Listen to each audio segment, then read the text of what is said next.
Good day and greetings from the Great White North. My name is Prickly Poo and welcome to day 61 of a year of change. I finally did it. I went up the hill, the horrible, horrible hill. So I had gone up there on Tuesday and yesterday. And I'm going to keep going up today. So figured I would talk about that today. I know I sort of had said at the beginning of the week that I didn't like the Thursday portion of it and I wanted to find something different.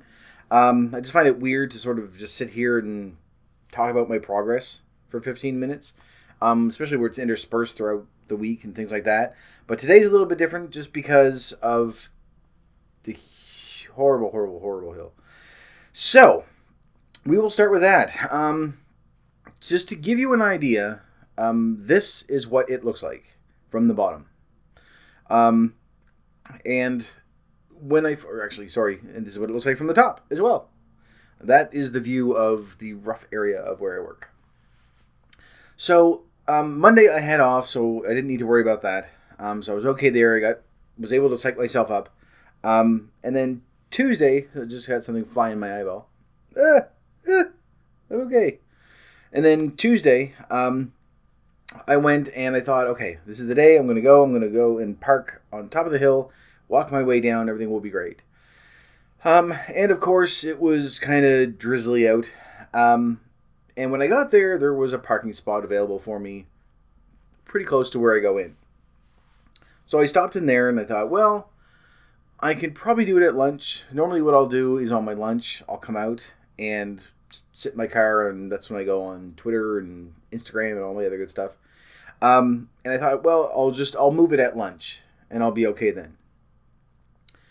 And then I started thinking, are you going to move it on your lunch, or are you going to come out, sit in your car, fiddle around, and then go, oh, I forgot entirely about having to go up to the top of the hill. And then say, well, I'll just do it the next day. Because, as we all know, it's very easy to find an excuse not to do something. So I thought, no, if I do that, I do run the risk of not actually going up the hill. So, left my parking spot, which was immediately taken by someone else, and drove up to the top, and that's where I took the picture. So, then just sort of walked down and thought, oh, this isn't too bad. Everything's okay. Went into work and had my day.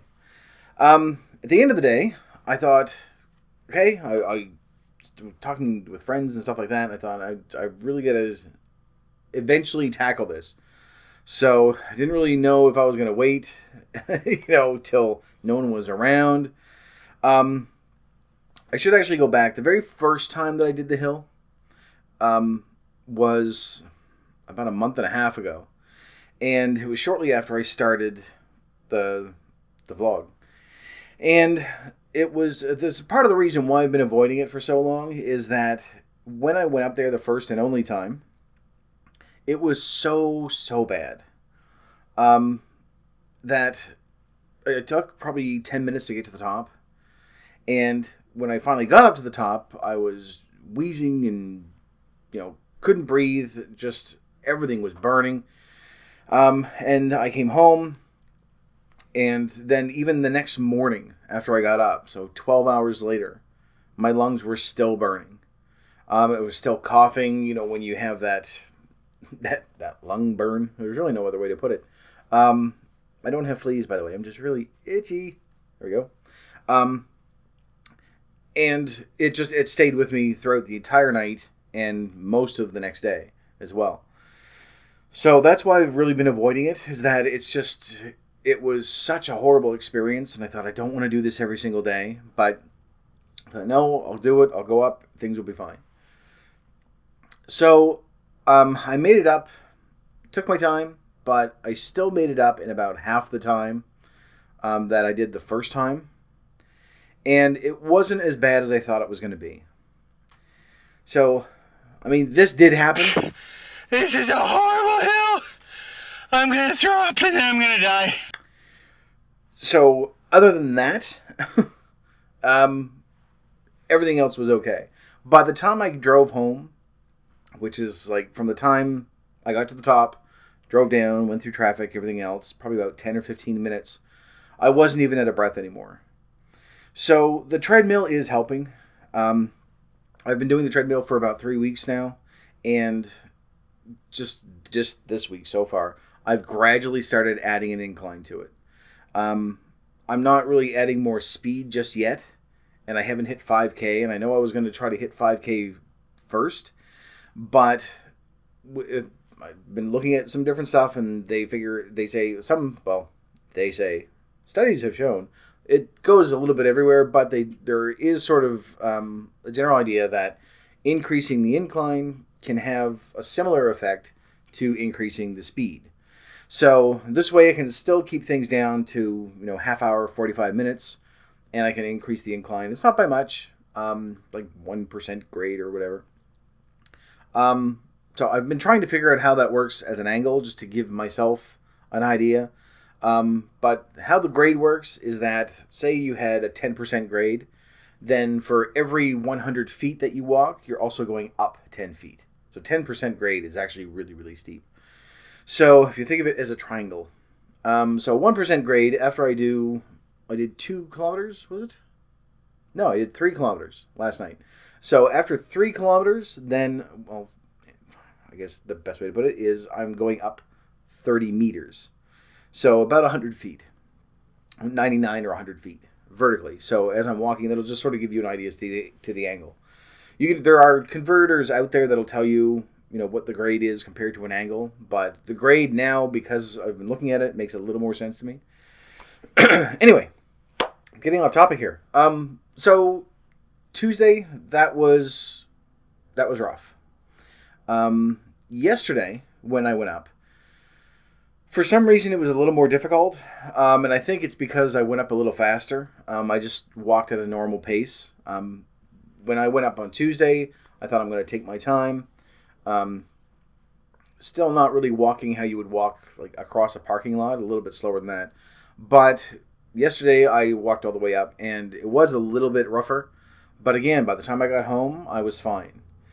So I'm going to keep doing what I'm doing with the treadmill. This isn't obviously something that you need to do. We have a path set up for this. And I try to stay a little bit ahead of where things here are going, because I want it to be something that, I'm going to understand how hard something's going to be, and then I dial it way down so that we can sort of extend things out over a year. Plus, as I've said before, I'd rather things go a little too slow and you want to do more instead of it being too fast and you wanting to quit. So I'm going to keep parking on the hill, though. That's pretty much going to be my parking spot from now on. And even if it's like a torrential downpour, it's by the time I get into work, I can go in and dry my head off and I should be fine. So, and then on the way home, or on the way back, I go up and I go home. So I don't need to really worry. The only time I think I probably won't be going up there is if I'm actually legitimately really sick. And most times if I'm too sick to do something like that, I don't get sick very often, but when I do, I usually have a few days warning. I'll know when I'm getting sick. And if I'm too sick to go up there, I'm probably going to be too sick to go to work. So sort of alleviates that. I'm going to keep doing what I'm doing with the treadmill as well. I'm going to keep things very low key for the time being. And, maybe each week I'll go up another 0.5% or something for the incline. But I haven't adjusted how much I'm burning from there because I'm still under my calorie goal. So I'm going to sort of leave it there and maybe readjust it every 10 pounds or something. We're going to hit milestones. I'm not quite sure yet. But I should also mention, I took this picture as well yesterday. This is a picture of the parking lot yesterday morning because I had to go to work early, and, well, it's not the entire parking lot, obviously, but I had to go to work early, so when I got there, nobody else was there. I had the entire front, side, and back parking lot pretty much to myself, including those spaces which are just outside the entrance to, I just blocked everything off, just outside the entrance where I go in and come out of work every day. So it was very, very tempting to do that, especially where I said, I can do my treadmill. I hadn't done it that morning. I thought, I will do my treadmill when I get home. I don't really need to go up the hill, but at this stage, now that I know what to expect, it's just going to be sort of part of the daily routine. The same thing as me taking the stairs to get to the second floor. If it was like the fourth or fifth floor, then no, I'm going to probably take the elevator. But just going up one flight of stairs, it's just faster and easier for me now just to do that. So I'm going to sort of keep going that way. Now, I don't want you to think that, because I'm doing this the next week, I'm going to say, okay, now all of you have to join in and you have to walk up a hill or, go up a flight of stairs or something. We've sort of talked about different things that, taking the opportunity when you can. If you're only going up one flight of stairs, then don't wait for the elevator or stuff like that. We did that a while ago. As well as you moving along. Yes, just moving along as you're watching these videos and things like that. So next week, I don't even know what we're going to be adding, if anything, to the exercise thing, because we're just sort of starting out. I really want to take this one even slower than we took the food changes. Food changes are a little easier because you have the time to sort of adapt to it. With exercise, if you go too far over, then you're just going to stop immediately. It's not a matter of going, well, I don't like that exercise, so I'll try something else.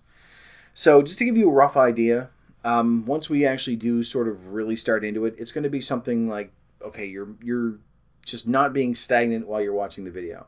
So then the next change is going to be, on top of that, pick one day a week, probably like a Wednesday or something in the middle of the week, where you take 15 minutes.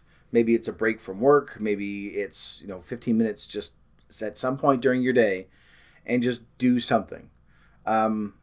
Maybe look at, if after you're done watching the video, take another 15 minutes and just walk around your house, or just do something that you normally wouldn't be doing. Even if you're one of those people that you say, well, yes, but I'm moving all the time. I'm cleaning my house all the time, or it's the type of job I have.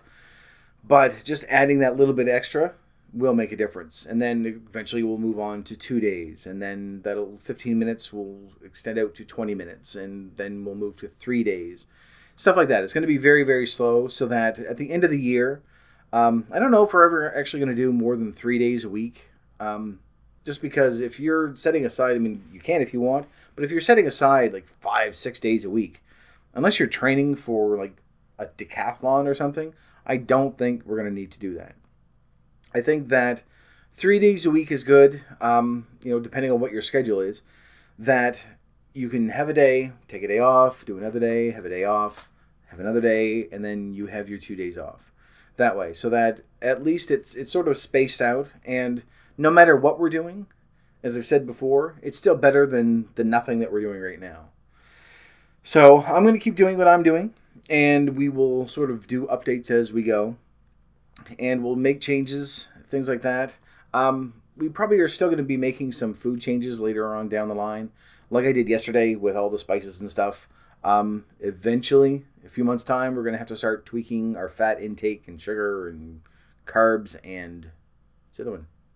Protein and salt, sodium. Yes, for me, which is going to be really rough. But that's pretty much it for this. So you now have pictures of the horrible, horrible hill, and you've seen me cry. Great. I do want to reiterate, though, at no point during that video had I soiled myself. Just putting that out there. It's a ridiculous accusation. You shouldn't be making it. So stop. It didn't happen at all. I was fine. I came home. I didn't go to bed and cry. That's ridiculous. And I'm going to keep on doing it. So, the hill, not the going to bed and crying. So, I do still have today and tomorrow. And then I've got a couple of days off where I'm probably going to end up doing nothing once again. I should probably do something for the weekends. Because my weekends are pretty much just me just being a bum and not doing anything. So maybe I'll figure something out there that I can do. I don't know. Something. Or maybe I'll just say to hell with it and take those 2 days off. Because I'm still doing my treadmill 3 days a week. And now I'm doing the hill 5 days a week. Except for this week, which is only 4. But it's a good way to ease into it. So, and it is getting easier. So I do know that there's at least some change going on. For the better, anyway. I guess the main thing with the weekend is I need to sort of stay busy, because that seems to be the time that I get to a stage where I just start wanting to eat. And I don't know if it's boredom or if it's because I'm not at work. But I've noticed now 2 weekends in a row, it's been sort of it's been a struggle. to not just say, oh, screw it, it's a weekend, and just eat everything around me. So probably need to find something to do just to keep myself occupied, because the times that I have overeaten, I don't feel good afterwards. So at least there's that. Anyway, I'm rambling. I'm going to keep on talking when I shouldn't. So that's it for this video. So thank you very much for watching. If you liked it, please poke the like button for me. And in the meantime, keep yourself warm and fuzzy, and I will see you in the next video. Bye-bye.